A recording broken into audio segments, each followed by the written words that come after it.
Tom Hauser here with another midweek blessing. Hey, this morning's reading, Ephesians chapter 4, the first 6 verses. It takes us to the midpoint of Ephesians. The first 3 chapters of Ephesians talk about primarily about the Lord and His plan for us and our relationship with Him and what He's done on our behalf. And the last 3 chapters of Ephesians talk mainly about how that plays itself out in our relationships with one another and the world. And so the first 6 verses of chapter 4 are telling as they mark this transition. It reads, "I therefore, the prisoner for the Lord, urge you to live worthily of the calling with which you have been called, with all humility and gentleness, with patience, putting up with one another in love, making every effort to keep the unity of the Spirit in the bond of peace.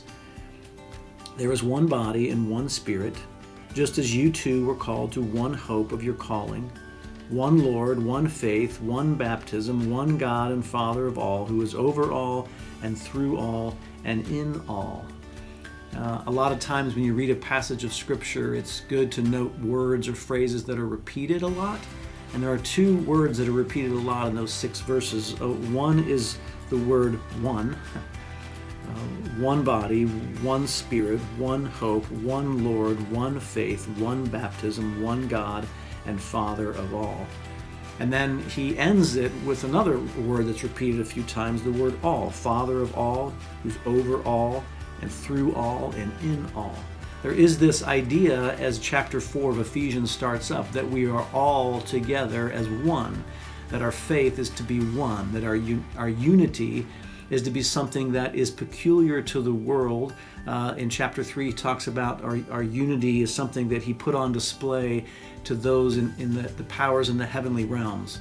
See, look what happens. Look what my plan created. From 2 disparate peoples, Gentile and Jew, from 2 I created one united body, one united building.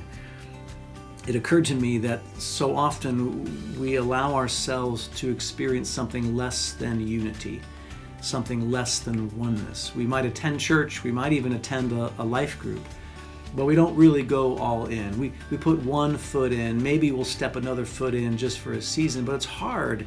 And we hesitate because we don't want to get too close, we don't want to get too hurt, we don't want to expose ourselves, we're too busy doing other things. So my encouragement for us all today and this week is to consider how we might go all in with one another, to be totally united as God's plan was from the beginning, that we be united as one body, one building, under one Lord, one baptism, one faith.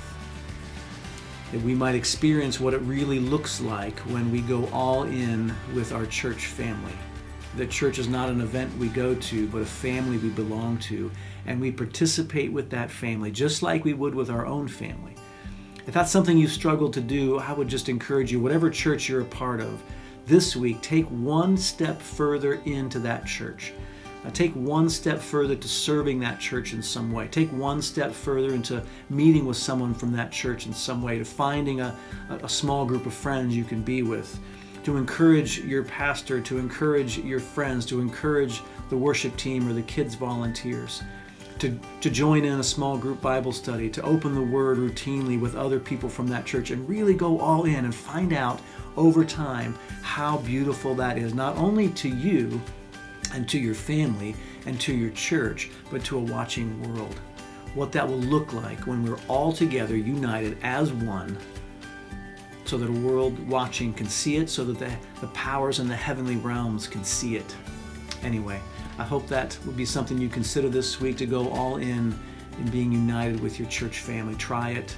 You will never be sorry that you tried it. Till next time, peace, friends.